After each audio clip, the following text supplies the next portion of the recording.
మొదటి ఉత్తరం చూద్దామండి. శ్రేష్ఠ హైదరాబాద్ నుంచి రాస్తున్నారు. కార్తీక మాస విశిష్టత ఏమిటి, ఆచరించాల్సిన విధి విధానాలు ఏమిటి వివరించండి అంటూ రాస్తున్నారు. కార్తీకం కృత్తికా నక్షత్రం పూర్ణిమ నాడు ఉండేటువంటి మాసం కాబట్టి కార్తీక మాసం. ఈ కృత్తికా నక్షత్రానికి షట్ కృత్తికలు, అలాగే అగ్ని అధిష్టానం. శివుని యొక్క కుమారుడు సుబ్రహ్మణ్య స్వామి, ఆయన కార్తికేయుడు, అంటే కృత్తికా నక్షత్ర సంజాతుడు అనే భావన. ఈ షట్కృత్తికలు ఆయనకి పోషణ కల్పించాయి. అయితే ఈ సుబ్రహ్మణ్య స్వామి ఎవరికి ప్రతీక అంటే శివునికి ప్రతీక, అలాగే విష్ణువుకి ప్రతీక. ఈ సుబ్రహ్మణ్య స్వామిలో ఉండేటువంటి విశేషం ఏంటంటే 6 ముఖాలు ఉంటాయి ఆయనకి. ఈ 6 ముఖాలు లౌకిక జ్ఞానాలు 3, అలౌకిక జ్ఞానాలు 3. లౌకికంగా ఏ ఇబ్బందులు ఉన్నాయో, సమస్యలు ఉన్నాయో వాటిని అధిగమించే శక్తే జ్ఞానం అంటే. లౌకికంగా ఏం ఇబ్బందులు ఉన్నాయి అంటే ఆహారం లేకపోవడం, శరీరానికి ఆ తిన్న ఆహారం వంట పట్టకపోవడం. ఆహారం లేకపోవడం ఏమో దారిద్ర్యం, అది వంట పట్టకపోవడం ఏమో అనారోగ్యం.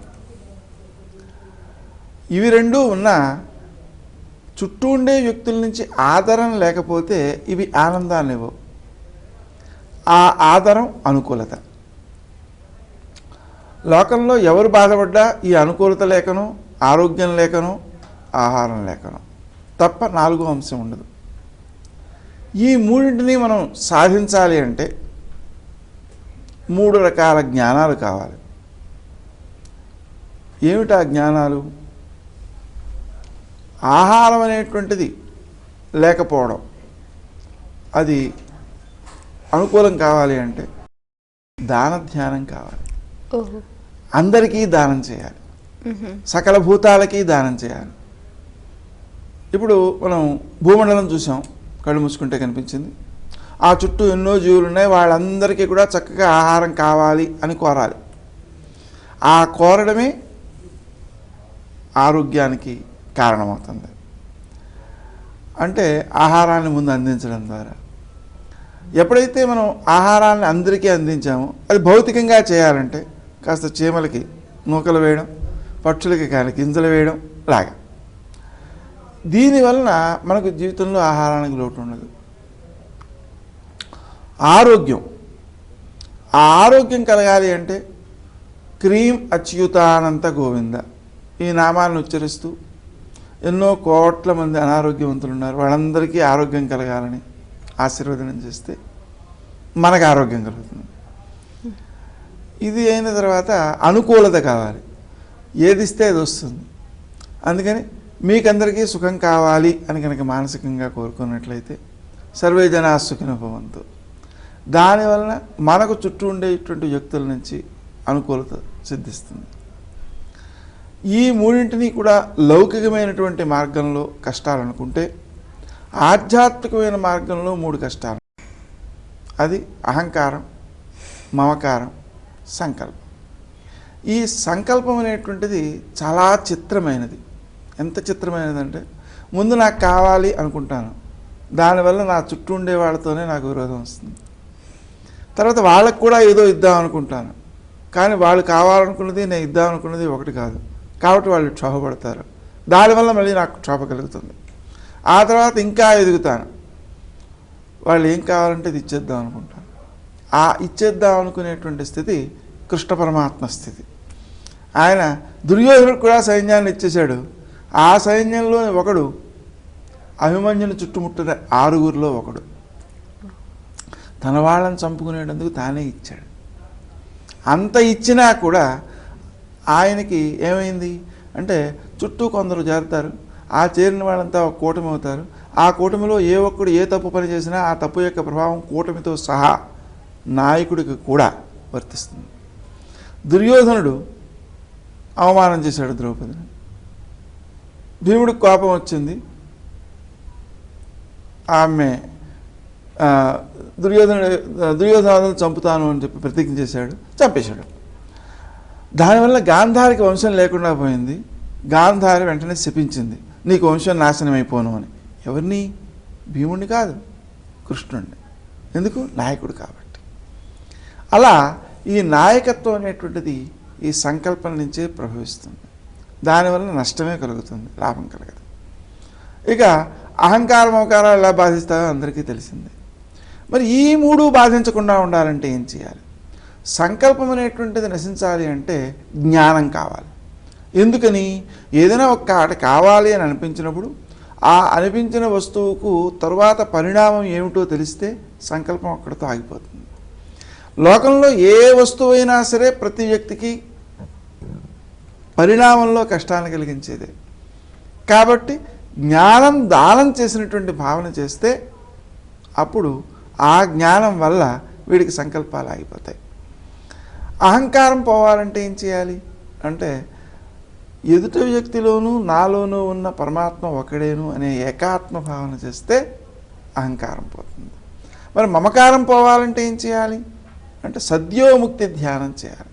సద్యోముక్తి ధ్యానం అంటే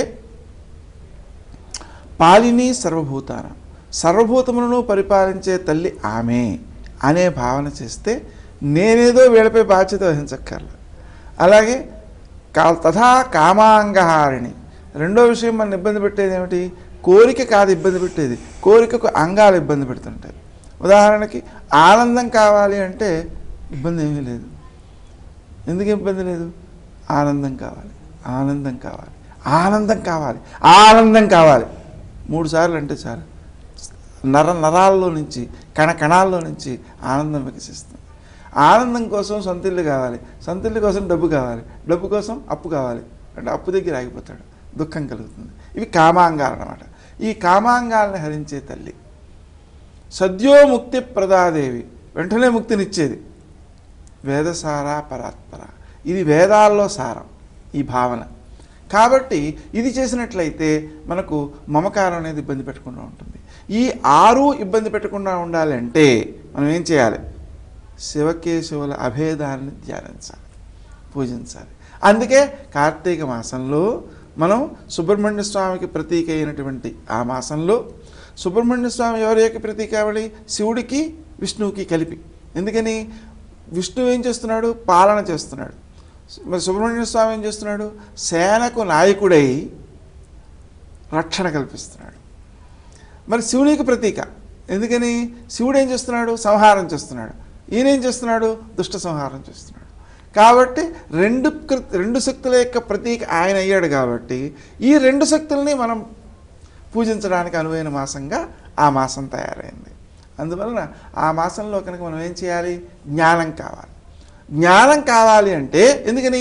అంత ప్రపంచ సృష్టికంతకి కూడా సంకల్పమే మూలం. బ్రహ్మ ఏం చేశాడు మొట్టమొదట అంటే సోకామయత, కోరాడు. ఏం చేయాలని?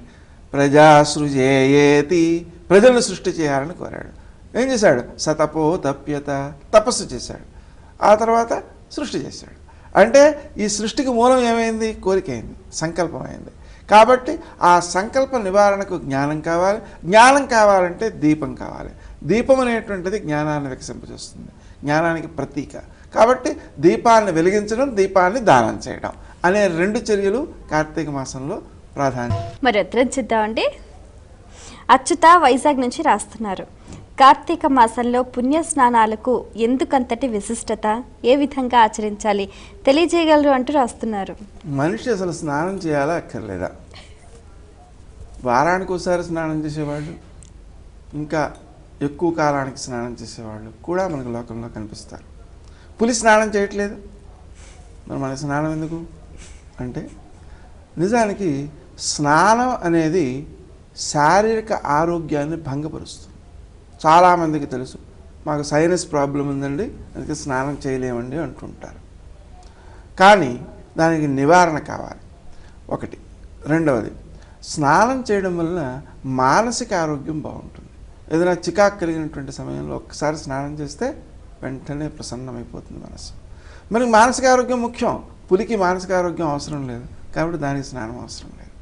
మనకి ఈ స్నానం అనేటువంటిది ఎప్పుడు చేయాలి అంటే సూర్యోదయానికి ముందు చేసినట్లయితే దానిలో దేవతలందరూ నివసిస్తారు, సూర్యుడు కూడా అక్కడే ఉంటాడు. కాబట్టి సూర్యుడు అనేటువంటి శక్తి ఏదైతే ఉందో అది ఉష్ణశక్తిగా మనకు కనిపిస్తుంది. ఉదాహరణకి సూర్యోదయానికి ముందు నీళ్లు ముట్టుకుంటే వేడిగా ఉంటాయి, నదిలో నీళ్లు ముట్టుకుంటే వేడిగా ఉంటాయి, నూతిలో నీళ్లు ముట్టుకుంటే వేడిగా ఉంటాయి. కారణం ఏమిటి అంటే బయట చలిగా ఉంది, అక్కడ వేడి ఉంది, ఇలాగనమాట.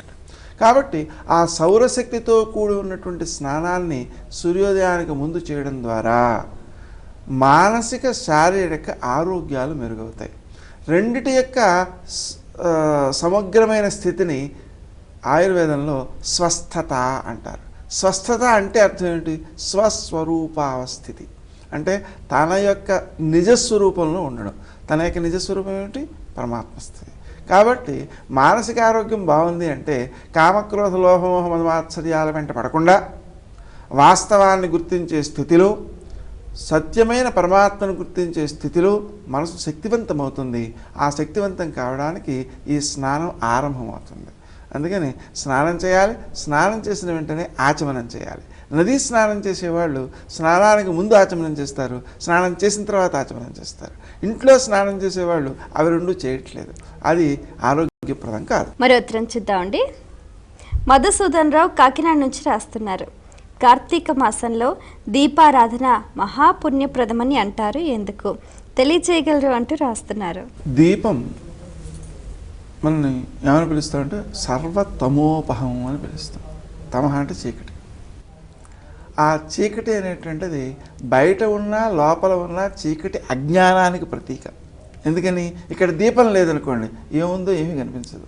అంటే మనకు ఏది ఉందో తెలిస్తే అది ఇబ్బందికరమైనదైతే దాన్ని జయించడానికి, అనుకూలమైనదైనట్లయితే దాన్ని వినియోగించుకోవడానికి అవకాశం ఏర్పడుతుంది.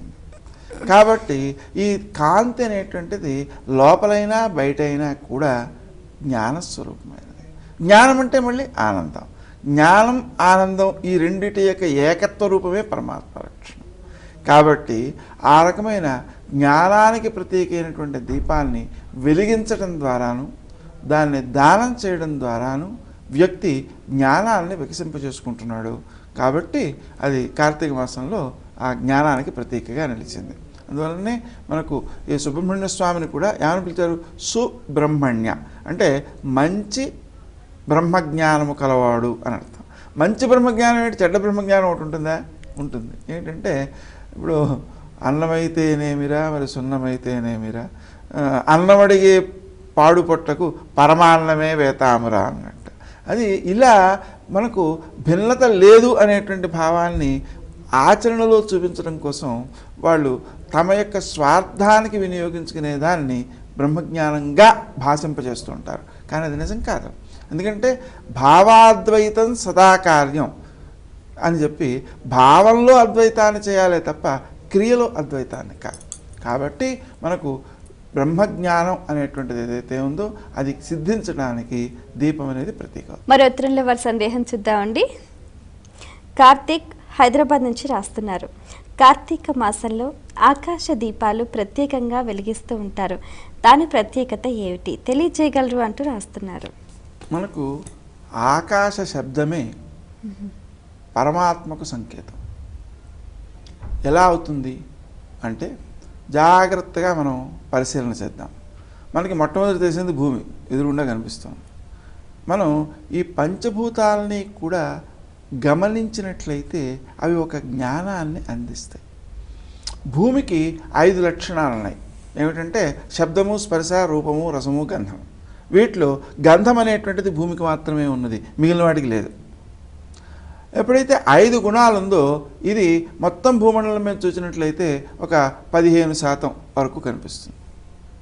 దీంట్లో ఈ గంధం అనేటువంటి గుణాన్ని విడిచిపెట్టేసింది నీరు. నీటిలో 4 గుణాలు ఉన్నాయి: శబ్దము, స్పర్శ, రూపము, రసము.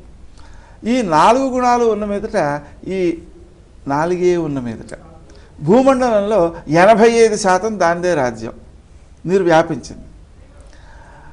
ఈ 4ంటిలోనూ ఒక గుణాన్ని వదిలేసింది నిప్పు. శబ్దము, స్పర్శ, రూపము 3 ఉన్నాయి. శబ్దము స్పర్శ రూపము, రసగంధాలు లేవు దానికి, నిప్పుకి. ఆ కారణంగా అది భూమి లోపల వ్యాపించింది, ఆకాశంలోనూ వ్యాపించింది, ఎన్నో గోళాల్లో వ్యాపించింది, కొన్ని వేల రెట్లు ఎక్కువగా ఉంది. దాంట్లో ఉండేటువంటి రూపం అనేది దాని ప్రత్యేక గుణం. ఆ రూపాన్ని వదిలేసింది వాయువు. దాంట్లో ఏమున్నాయి? శబ్దము స్పర్శ రెండే ఉన్నాయి, రూపం లేదు, రసం లేదు, గంధం లేదు. కొంతమంది గాలి వల్ల వాసన వస్తుంది కదా అంటారు, కానీ అది గాలి యొక్క లక్షణం కాదు, గంధ వాహం దాని పేరు.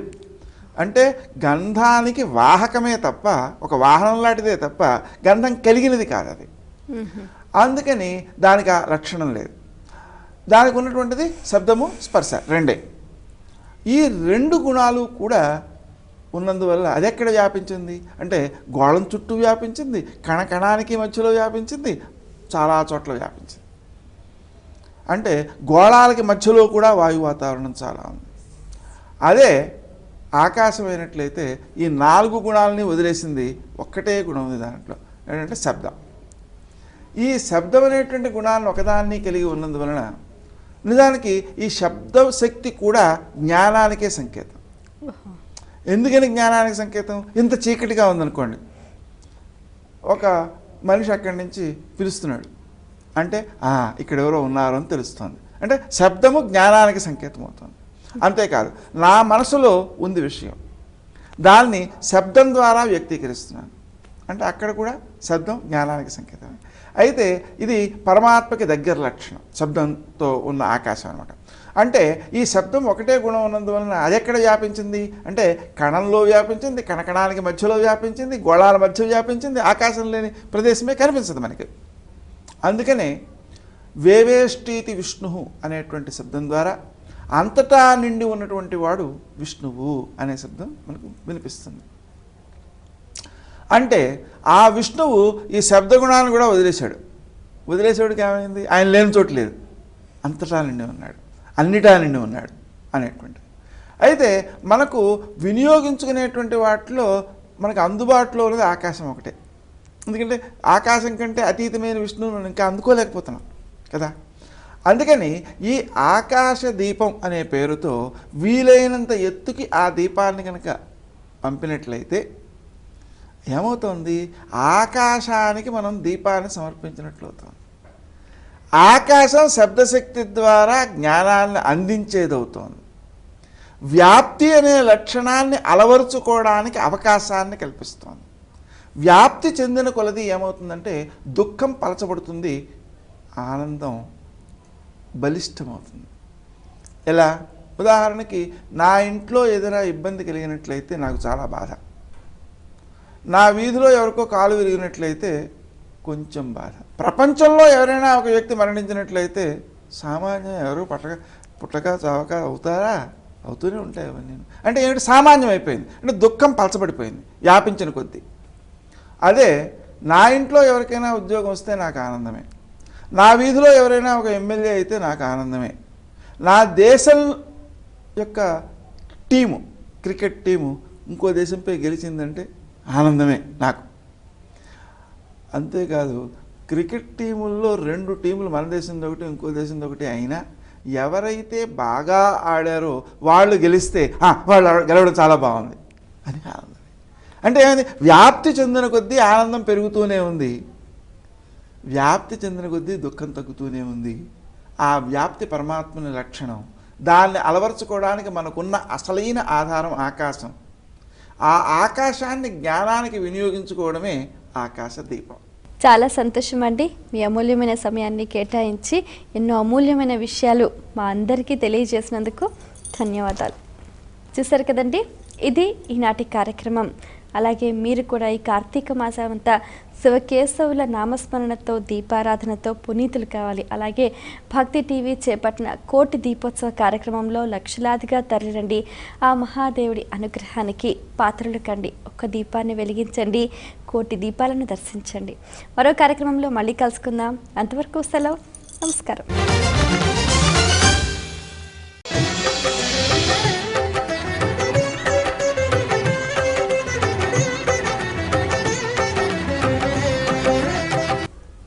మధుసూదన్ రావు కాకినాడ నుంచి రాస్తున్నారు.